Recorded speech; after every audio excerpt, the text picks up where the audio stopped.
Okay, we do have results. Okay, 167 votes were cast, which means you'd need 84 to have a majority. There's this moment from my reporting that I can't stop thinking about. It was late January. The R.N.C. had just held its vote for party chair. Mike Lindell received 4 votes. Harmeet Dillon received 51 votes.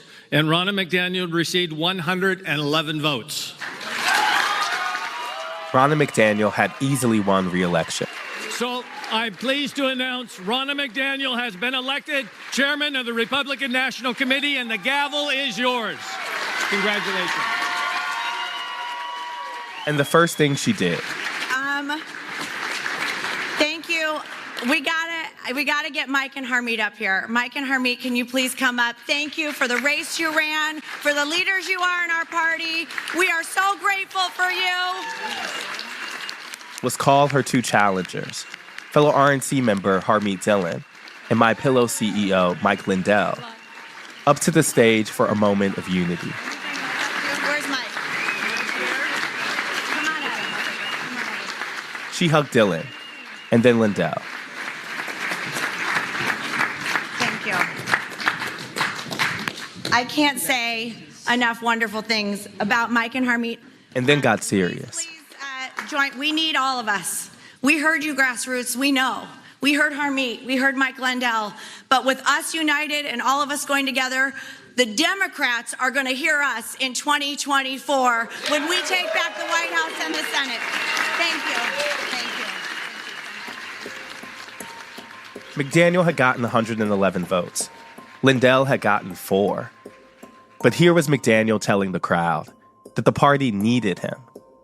Lindell, the far-right infomercial celebrity and leading voice of election denial. These machines were used to steal our election by other countries, including China. The man who'd repeated debunked claims about voting machine fraud again and again for years. They stole the 2020 election. They stole down tickets. The champion of arguably the most losing issue of the midterm elections. We got attacked by China, and they flipped this election.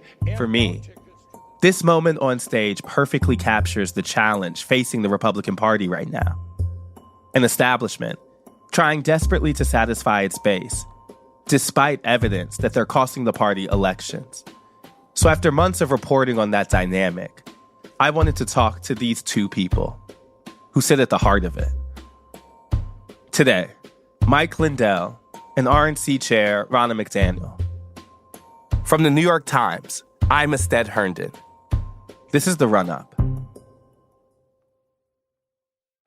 We have a spot upstairs that we want to sit down. Yep, we're upstairs. Our other producer is up there. I'd first met Lindell at the R.N.C. winter meeting, but it was a few weeks later at CPAC that we were scheduled to sit down and talk.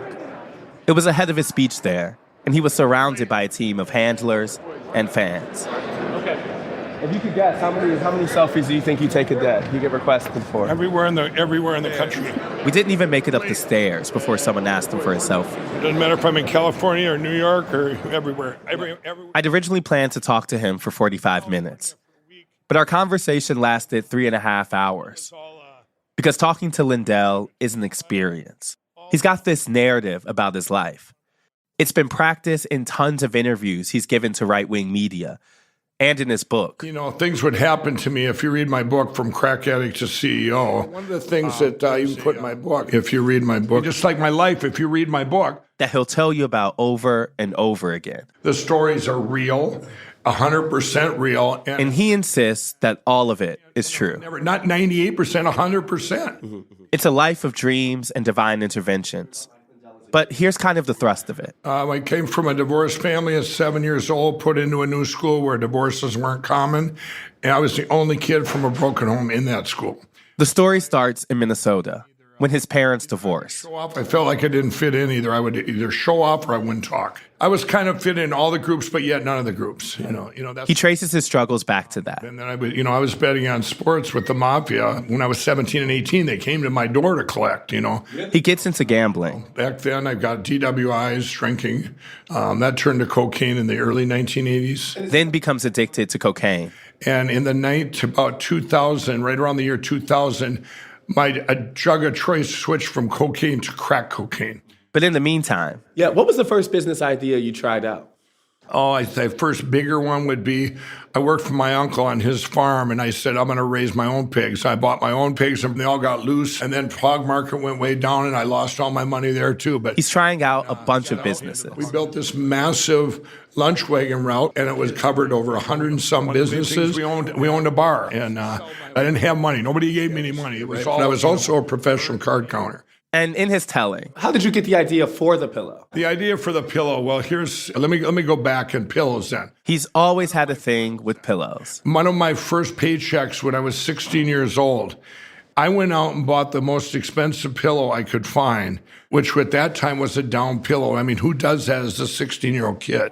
But I was so, with pillows, I couldn't get them to work. I'd use my arm, fold them, and have headaches and stacking pillows. And I'm going, there's got to be something better, And then I got this down pillow, and it didn't work. It was the worst, and I couldn't return it, so it was horrible. Well, all through my life, different pillows I've tried. And then in 2004, it was a dream, and I'm going, what if you had something you could move it and it would hold? So you adjust it, you're adjusting the height. So me and my son would be out on our deck tearing up different foams, and it was quite a process. But how long did it take, that full process? Over a year. I mean, the story has a kind of mythical, somewhat quality to it. Did you feel like that dream? Do you see it as a kind of religious experience? Oh yeah, 100%. I would get downloads from God going. I would get even a conscious dream or whatever. I'm going, okay, let's try this or let's try this. It becomes a story of a man on a mission, struggling to overcome his demons. I had come from a show in Milwaukee, and I was held at gunpoint there in a crack house for 2 days. There are low Everything points. was gone. Now, during that 2008, I hardly did any pillow shows because I couldn't do them because I was so full-blown crack because things were going down. And interventions. I come out of the room, and all three of my biggest drug dealers were standing there. From his drug dealers. I come out, I say, what are you guys doing? He goes, the one guy, Ty, he goes, you've been up for 14 days, we're cutting you off. I go, what is this, an intervention? He said, call it whatever you want, Mike. And the one guy left in disgust. He says, he's not getting anything from my guys, and there's rock bottom. About 2 o'clock in the morning, I was already carpet farming. Every crack addict listening to this would know what carpet farming is. You're on their knees, you're looking, you think there's crack there, and you're smoking anything you could find. And then he just wakes up one morning. It was January 16, 2009. And on that day, I knew there was a calling on my life, and I knew the path. I prayed, and I said, God, I'll do this calling, whatever it is, but I want to be freed of the desire. I want to wake up and never have the desire again for any of these addictions, okay? And I woke up the next morning, and it was gone. The desire was gone forever. And that's the beginning of everything that happens next. To 2011, and I had a dream that I could make the biggest infomercial ever. Lindell comes up with the idea to do an infomercial. Hello, I'm Mike Lindell. I've invented the world's most comfortable pillow. I make them right here in the United States. Do not change that channel because the next half hour is going to change your life. October 7, 2011, that infomercial launched. I was living in my sister's basement with just my kids and family working for me. And it launched, and 40 days later, I had 500 employees. The pillow business explodes. And then, May of 2015, and I had a dream that I would be with Donald Trump in a room. I go, why would I want to meet Donald Trump? And I'm thinking to myself, because I didn't watch The Apprentice, I knew nothing about other than he was a famous guy and, Trump. And then he announced he's running for president in June, and I go, well, maybe there's something divine about that or whatever. There's another dream come true. Now, in the summer of 16, I'm on a plane, and I I actually was praying on the plane going, God, I was reading a magazine about him. This was like in early August of 16.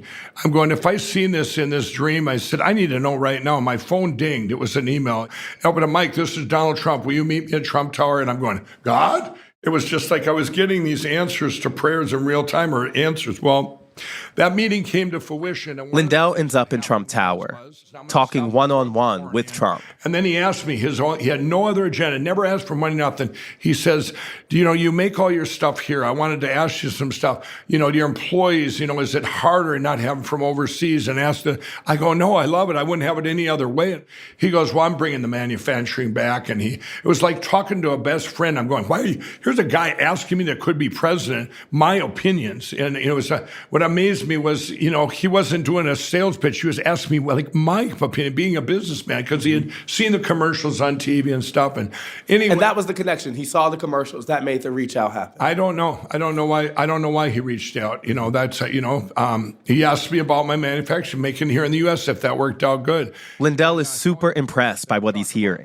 So I went back to Minnesota, and I get before my board, and we're talking. I go, wow. I said, I met Donald Trump. I said, he'll be a great president.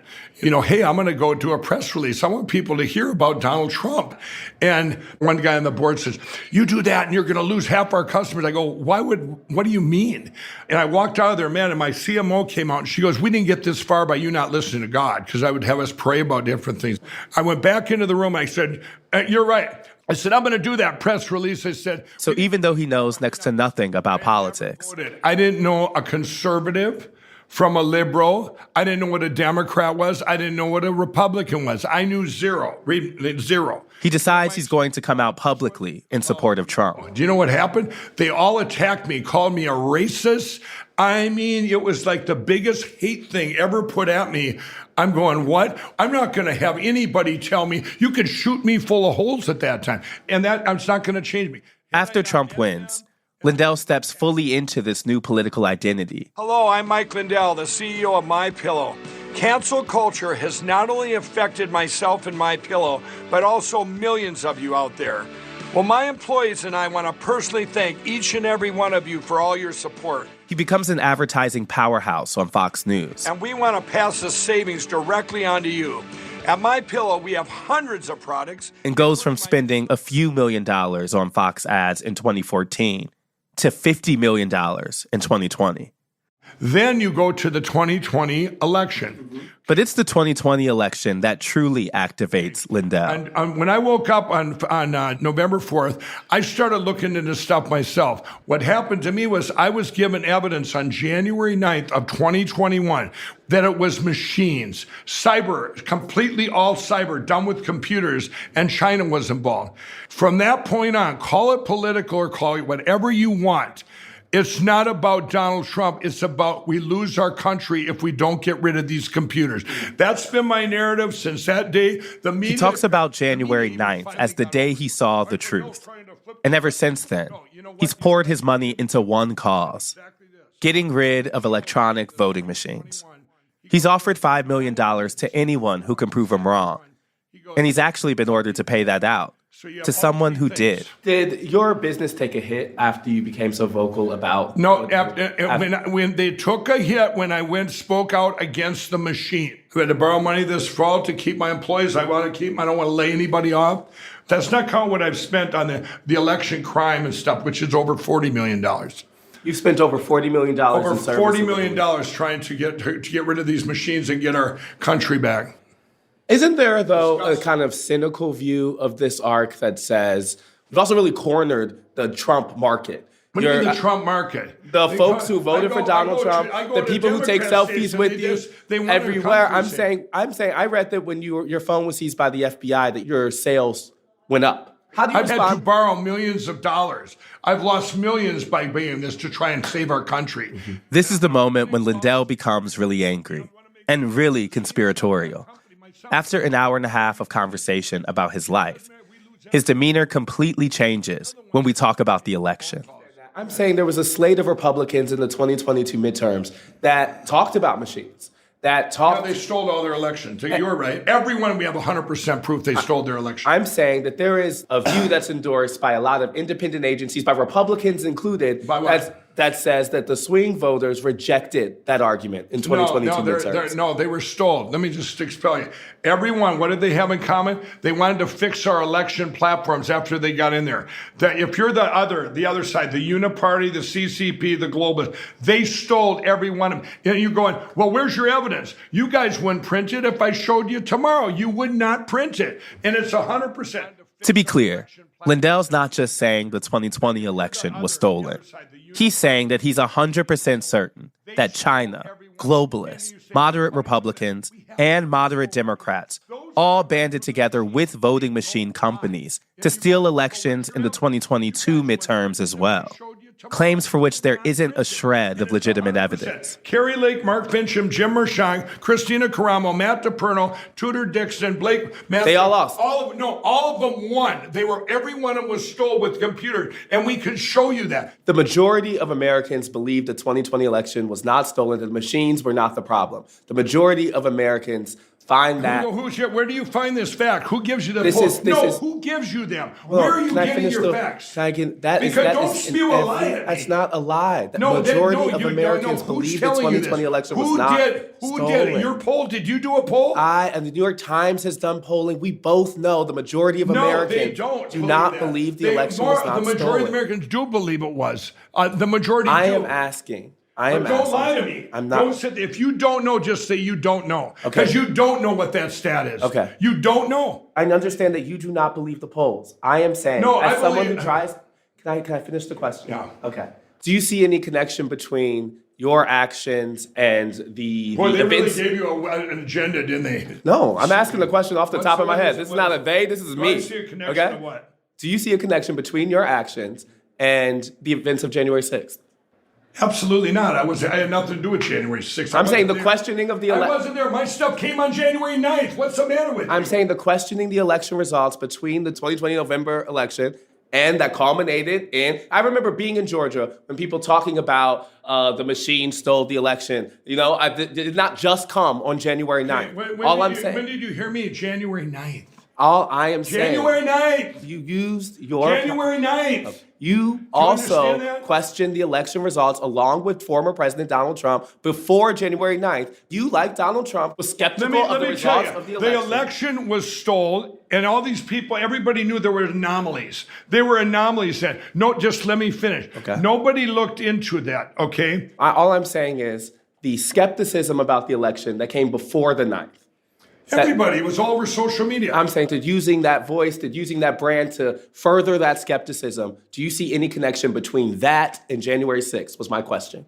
January 6th was all set up because of the stolen election. Is that what you're saying? Okay. If that's your belief, then I hear you then. Did your boss give you these crazy questions? No, I wrote them because I am an independent thinker who thinks of himself.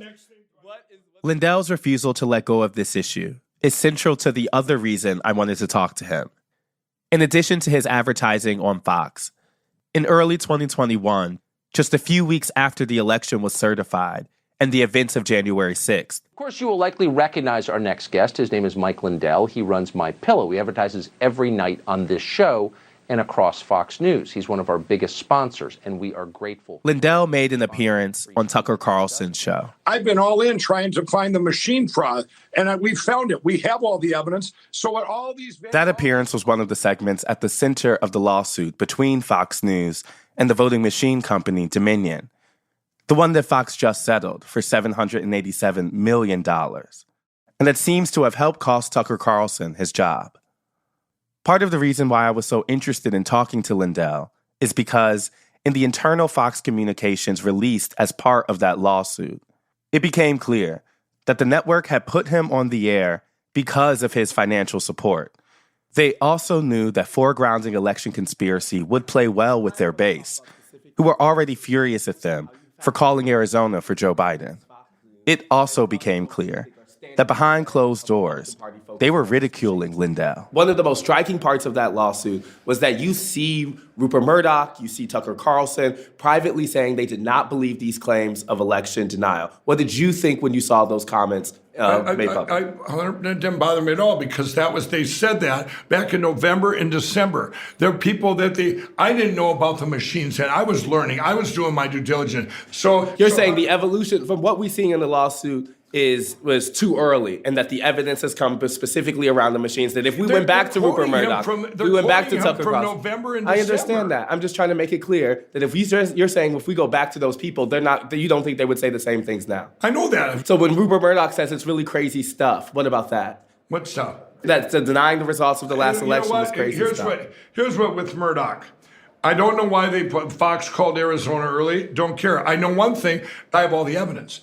Yeah, mine's different. I have all the evidence. Why would you? So Lindell claims to be unfazed by the Fox revelations. Murdoch is quoted as saying about you, this man is on every night, pays us a lot of money. At first you think it's comic, and then you get bored. Do you feel, what do you hear when you read Rupert Murdoch saying that about you? Who's someone who advertises every second on their show? He's a businessman, and he takes, you know what he's saying? Let me tell you something. Which makes me wonder, after being treated like a joke, after the lawsuits and the financial penalties, where is this going? Do you have an end in sight? Like if the machines don't go away? We're done. The country's over. It doesn't matter. I'm saying, well, your advocacy. Do you have a limit to your advocacy? Are you only going to spend X amount of money? I'm going to spend more. I'll keep borrowing money like I am now until I will sell everything I have down to everything. Nothing's going to stop Mike Lindell. Nothing will stop me. Nothing. Do you know what? They came to Minnesota and they interviewed people around there. They said, when would he give up? When's he going to give up? And you know what they said? They said, you'd have to kill him. That's what they told him. Mm-hmm. And that's fact. That Lindell won't stop, it's important because it puts him in an increasingly small group that continue to keep this issue live and make it hard for the party to move on. Are you and Trump friends? Huh? Are you and Trump friends? Now we are. Like I said, yeah, now I consider us friends. Absolutely. And then now, how often do I talk to him now? I don't know. Maybe every couple of weeks or so we talk, but we don't talk about plans or what's going on or whatever. Do you think he's vulnerable? It's very small. It's basically just friends talking. The last time I talked, he talked about music. We talked about music. I'm actually curious. What music did Donald Trump talk about? He does when he's at his place there at his residence. He'll play. He likes being a DJ. He really likes all different kinds of music, and that's what we talked about. He goes, listen, I found this new song. Trump and Lindell are in some ways the party's greatest challenge to solve. Which brings me back to Ronna McDaniel and that scene on the stage. Since her election, Lindell has been working on a new initiative, the Election Crime Bureau. And he told us he was going to use his upcoming speech at CPAC to ask McDaniel for her support, which would test her cause for unity on the public stage. At least with Ronna, she's called me 5 times waiting for me to, how can I help? I'm going to say, all I want from you is one thing. You just endorse what I'm doing with the Election Crime Bureau. And she told me, she goes, Mike, we only get on donations so much money that can go for lawyers and stuff. And I said, I don't want any money. I just want you to give it credibility that we're going to go out there and fix these platforms. You want the R.N.C. credibility on the election. Right on that to say, and why? I just don't want them to block us anymore. Just let us do our thing, and then you guys will look like heroes. That they'll look like we fixed the platform instead of them doing nothing. And Ronna, when I talked to her, she told me straight out. She goes, I know there was fraud, Mike. Ronna McDaniel knows there was fraud. She goes, I know there was, and I go, well, all I want is if you endorse what I'm doing, it just gives me more credibility in the media. Now you can go blame the R.N.C. Look at it. And you can't say they're giving me any money either, so I don't know how you're going to bash it. After 3.5 hours, this was a breakthrough moment for me. We know the establishment fears the grassroots and feels it needs these voters to win elections. We saw it at the R.N.C. We saw it laid bare in the Dominion lawsuit. But here's Mike Lindell, the ultimate grassroots warrior, saying, I need the establishment too. If you all know that Ronna McDaniel said that she looked forward to working with Mike Lindell, well, what do you think? If you're working with me, what do you think you're going to work on? It's pretty obvious. He did end up giving that speech. The Election Crime Bureau MyPillow.com. You can all check it out. I'm making the announcement here, and you can all use your help. Get there. But I'm asking that the R.N.C. endorse this. I don't need any help from them. I just want them to endorse it. And this puts the R.N.C. in a tough spot. A codependent relationship with the person who says he'll die before he'll stop talking about the rigged machines. That's why I kept asking party officials at the R.N.C., what are you going to do with the Mike Lindells of the world? Finally, thank you for joining us. Hi, Estad. Thanks for having me. I got the chance to ask Ronna McDaniel directly. That's after the break.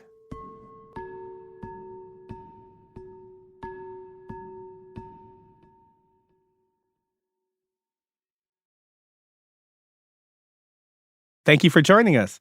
Hi, Estad. Thanks for having me.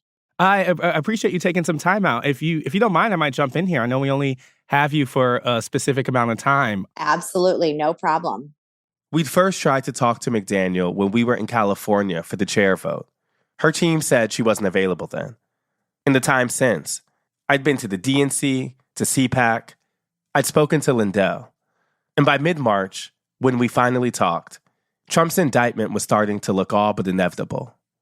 But I wanted to start back at the beginning. Thank you. I was at the R.N.C. winter meeting, and I was there when you were reelected. And you focused your speech on unity. And you brought your challengers up on stage. And you promised to work with them. But the story that we found while we were there was a story about a party that was searching, that was fractured, maybe even fighting in some senses. Are Republicans currently united? And how do you get the party back to a place of unity? I think Republicans are united in our desire to win in 2024.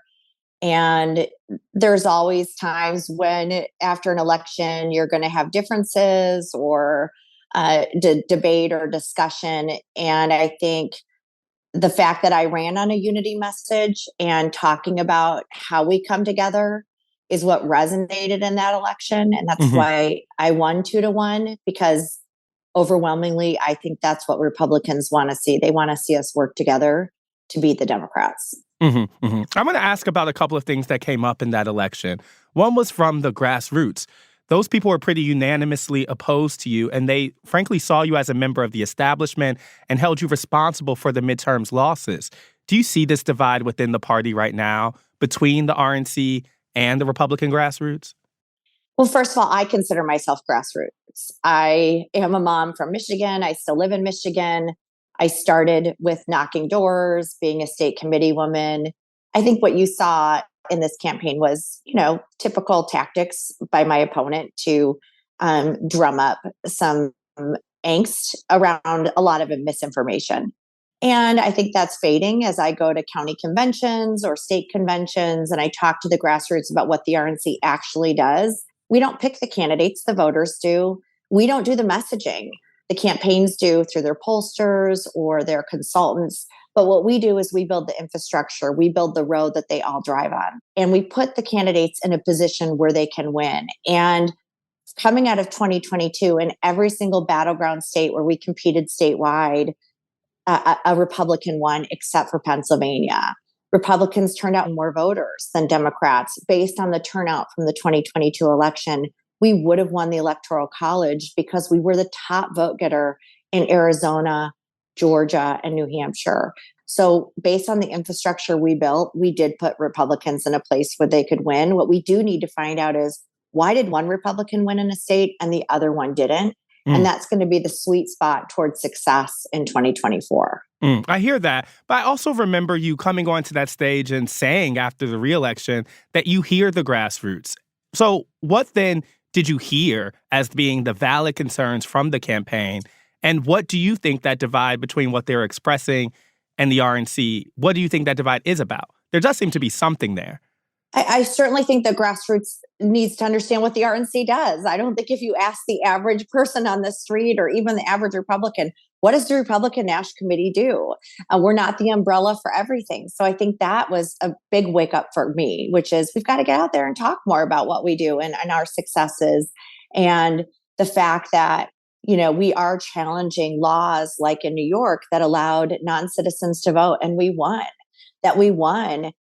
leading the way in DNC versus Bronovich, which banned ballot harvesting in Arizona, that we actually did win with early vote and turnout in states like Florida and North Carolina. And so what I came out with is I got to communicate better with them what we're doing so that they know what the R.N.C. actually does. Mm-hmm. If I hear you correctly, it seems like you're saying you think that some of the things you take away from that election was just maybe that you felt like the R.N.C. had an ignorance problem, that you all needed to tell people what you were doing, and that if given that information, folks would come around to the R.N.C. Is that what you're saying? Well, I think I wouldn't say ignorance. I don't like that word. But I would say you don't always know. So it's more just we're not educating. We're not out there talking about it. So we've got to work on that.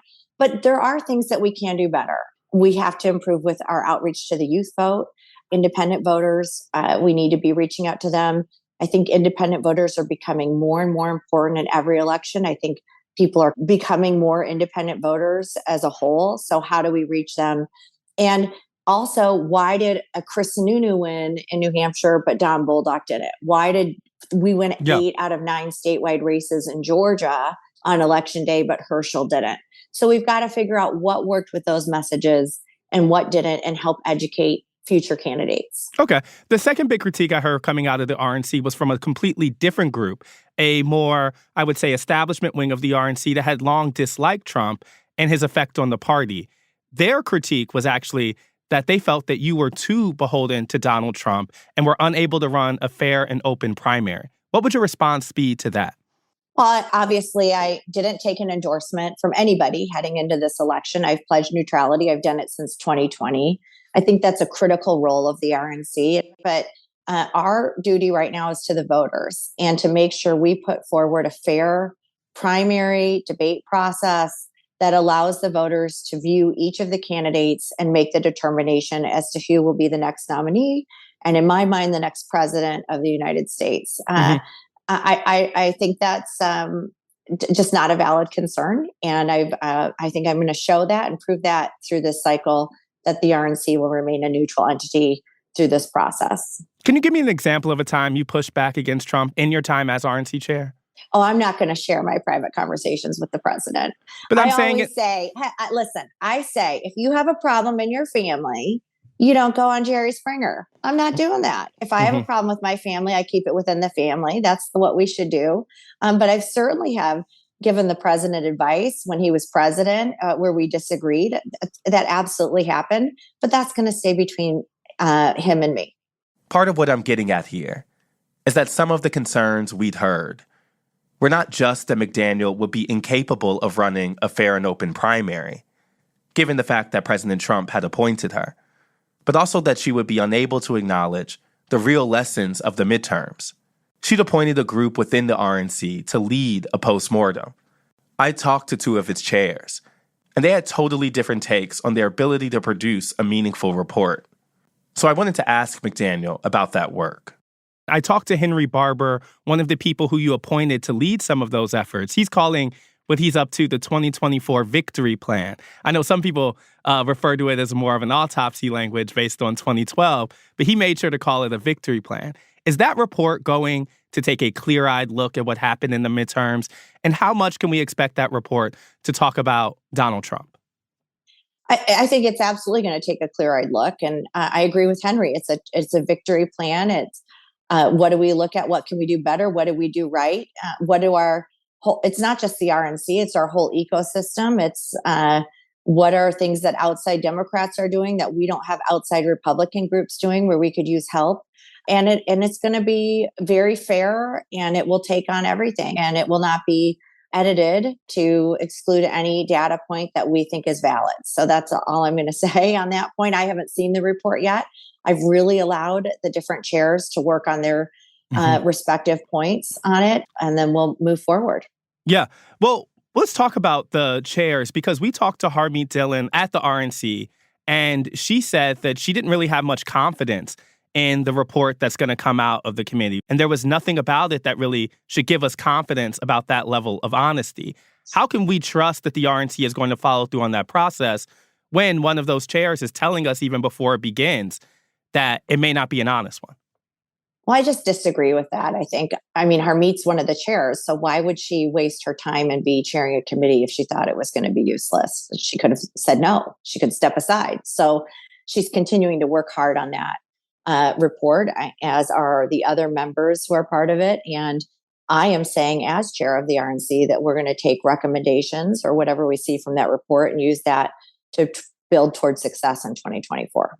Henry Barber told us very plainly that he thinks things like conspiracy and election denial hurt Republicans. Do you share that perspective? I want to look at data points. I want to see race by race, candidate by candidate, what worked and what didn't, and where Democrat messaging was effective. And I'm not going to get ahead of our report. I mean, the biggest data point. I'm going to push back can I ask a a little. question? No, let me finish. Let me finish my answer. I think there's a lot of people just saying, this is what it was, or here's what was wrong here, or here's this. And there's going to be data that will back that up. So let's look at the data. Let's not make broad generalizations. I'll give you one example. People keep saying the R.N.C. doesn't do ballot harvesting. We 100% do ballot harvesting. Why do you think we won the Duarte seat in California? How do you think Ryan Zinke won in Montana? So I'm hearing narratives on TV over and over again saying that certain things happen that the data does not back up. And this report will show that. So we'll look at what messages worked with candidates and what didn't. But I don't think you can generalize or overgeneralize and get the correct, accurate picture. And I'm focused on getting the accurate picture, not the media narrative. I understand that. But I guess I don't feel like I'm really asking about broad narratives or things that are outside of data. We have that coming from Election Day. Every person who denied the results of the last election and was a contestant in those swing states lost. Based on that evidence, do you think that issue hurt Republicans in the 2022 midterms? Well, I would disagree with that. I disagree with your assessment right there. There were many congressional members who didn't certify the results who went on to victory. So I just don't agree with that. I think people are allowed to say, I have concerns about this election and do it in a fair way. And many of them did win elections. So I just don't agree with that premise. I guess I just want to try one more time, though. For people, you got to respect me trying. You got to keep coming at me. You got to respect me trying. You are the New York Times. Yeah. I'm just saying for the people who we most associate election denial with. Who is let's talk. Okay, great. Let's be specific. Get specific. Sure. Let's get specific then. Let's say someone like Carrie Lake. Let's say someone like Doug Mastriano in Pennsylvania. Let's talk about candidates in Nevada or Michigan who were leading the Secretary of State slate of Republican candidates on those races. Those folks universally lost and almost universally were rejected by swing voters, independents who you mentioned Republicans had sort of an issue with. Is election denial and the promotion of that issue a problem for Republicans? I don't think you can say yet or even know that was the issue in all of those cases. I think Doug Mastriano had on abortion, no exceptions, including for life of the mother. We are seeing that was a big issue in his race. And it affected Oz and it affected Tudor Dixon in Michigan as well. And it went down ticket, especially in Michigan where Prop 3 was on the ballot. So I just don't think you can say it was that one issue. I think there's a lot of factors and components that varied state by state. What I will say in Arizona is Kimberly Yee, who ran for treasurer in Arizona, was the very top vote getter in the whole state. She got more votes than Mark Kelly or Hobbs. So it shows you that there is a path for a Republican to win statewide in Arizona, which gives me a lot of hope and confidence towards 2024.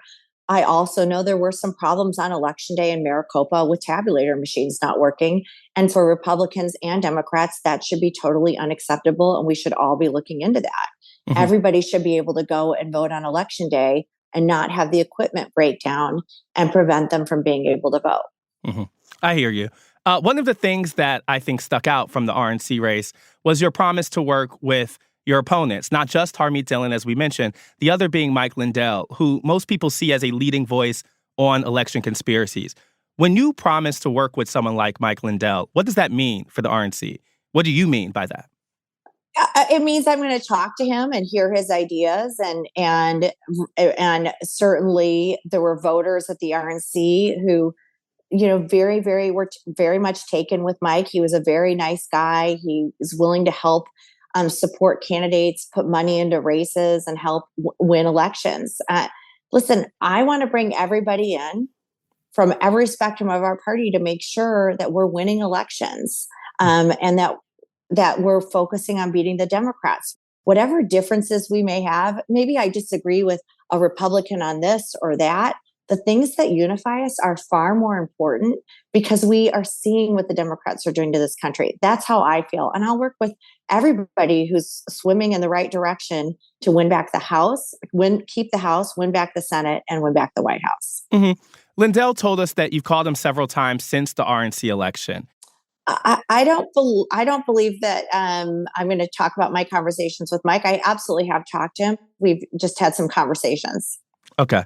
I guess the last question I'll ask about this is when we talked to him, he said that you made clear to him that you agreed that there was voter fraud in the 2020 election. Did you say that to him?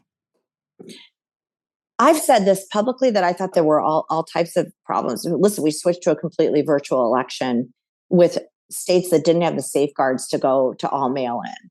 I think it's worth looking at and making sure that those systems worked, that we didn't have problems. And I think we should be able to have a civilized conversation about that without attacking people or labeling them and saying, yeah, that was a big change in our election process, and we should make sure it worked. And I think there were some issues with the 2020 election, and I've never, ever shied away from that. But that wasn't my question. I was saying I understand the honest conversation that you say you're trying to have. I'm saying, is your support of someone like Mike Lindell, who is not doing that and is doing something very different, like, how do you justify that? Is support of Mike Lindell in line with what you're saying about only trying to look to see if there was problems? Because he is endorsing a global conspiracy. I don't know. I'm not talking about that. I'm talking about moving forward and working together to win elections in 2024. Mm-hmm.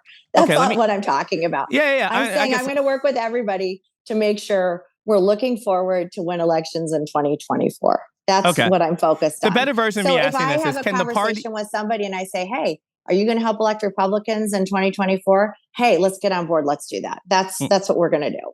Mm-hmm. Can the party win back the voters it needs to start winning elections again if it continues to bring along people who endorse election conspiracies that independent voters did reject in the last primary? So we're going to talk about those things, but we're also going to talk about fentanyl, an open border, a crime rise in our country. We're losing some of the faith from some of our allies in countries that depend on the United States and our leadership. So the things that bring Republicans together are so much more than one issue. Mm-hmm. And I think the media is obsessed with this one issue, and that's what you're going to keep talking about. And I'm going to keep talking to the American people about the fact that we have major, massive problems right now in this country that we need to address. And the Republican Party is standing where it's always stood, which is we need to be working on behalf of the American people and giving them that economic opportunity for prosperity, a good education, and what America stands for. And right now, if you poll most Americans, they don't feel like we're heading in the right direction, and they are worried about their future. Mm-hmm. To your point about other issues, we were just at CPAC, and several of the issues that you just mentioned came through loud and clear. A vision of America first that's isolationist and anti-China, panic around transgender identity, an ongoing war with the so-called deep state. Is that the Republican agenda for 2024? I think if you look at what Kevin McCarthy put forward as his blueprint for America, that's what the Republican Party stands for.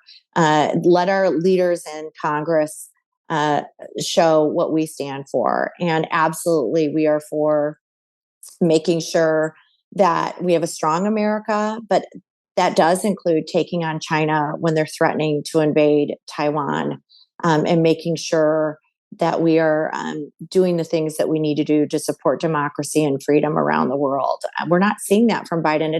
It does mean securing our borders, not because we don't love people coming into this country.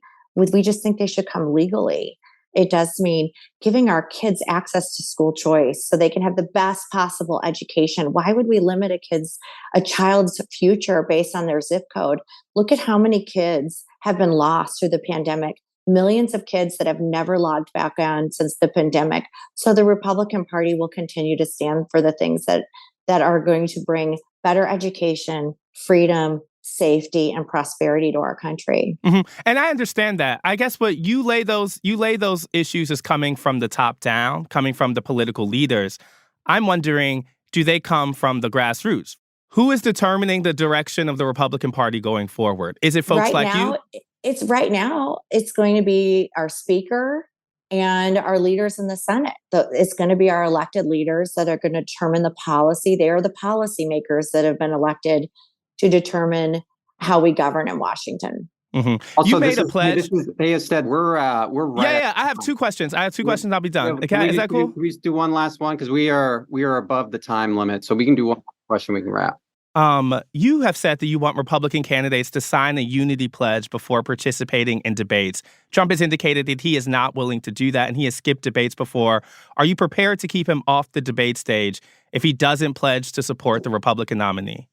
Well, let me just start how does that square, and since I get one question, let me put that another one in there. And how does that square with your vision of a united Republican Party?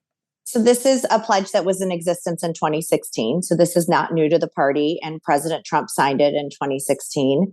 This isn't about the R.N.C. This is about the voters, and the voters very, very much want to see our candidates who get on the Republican National Committee debate stage say that whoever the voters choose to be the nominee, will you support the voters and endorse that candidate and that nominee? And I think that's really fair. I think it's a no-brainer. Why would the voters want somebody to be on the Republican Party debate stage who won't support the eventual nominee? So I think this is pretty much a non-issue. It's been signed before. I can't imagine that anybody wouldn't agree to that. Because if we can't support each other, then how are we going to beat the Democrats? Mm-hmm. It's a pretty fair request. And I actually think they'll all sign it. And I think in the end, we are going to come around our nominee and we'll beat the Democrat and win the White House. Does the R.N.C. position change? I'm sorry. Come on. A lot more over the one question. I'm sorry. Just one question. Does the R.N.C.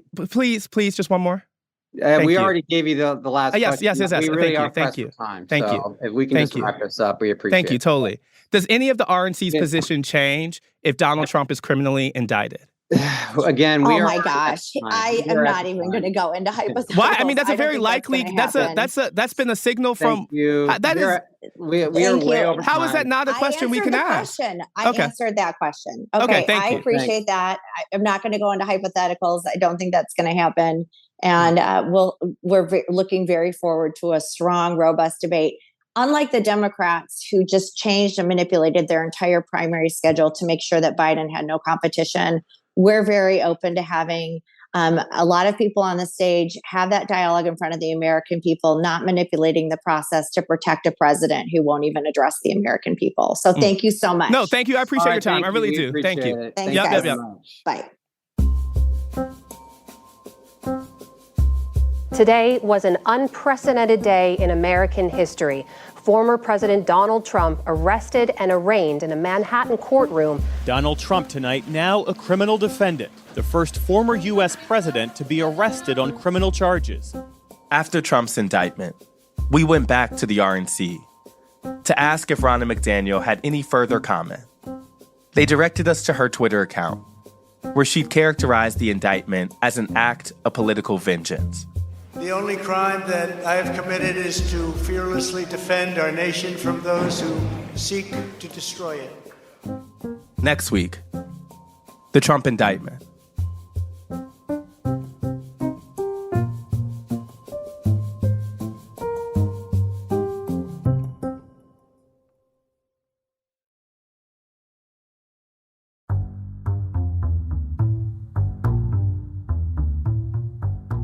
The Run-Up is reported by me, Ested Herndon, and produced by Elisa Gutierrez, Caitlin O'Keefe, Luke Vanderplug, and Anna Foley. It's edited by Franny Kartoff and Lisa Tobin. With original music by Dan Powell, Marian Lozano, and Alicia Itu. It was mixed by Corey Schreppel and fact-checked by Caitlin Love. Special thanks to Paula Schumann, Sam Dolnick, Larissa Anderson, David Haufinger, Mahima Chablani, Desiree Ibaqua, Renan Borelli, Jeffrey Miranda, and Maddie Masiello. If you like the show and want to get updates on latest episodes, follow our feed wherever you get your podcasts. Thanks for listening, y'all.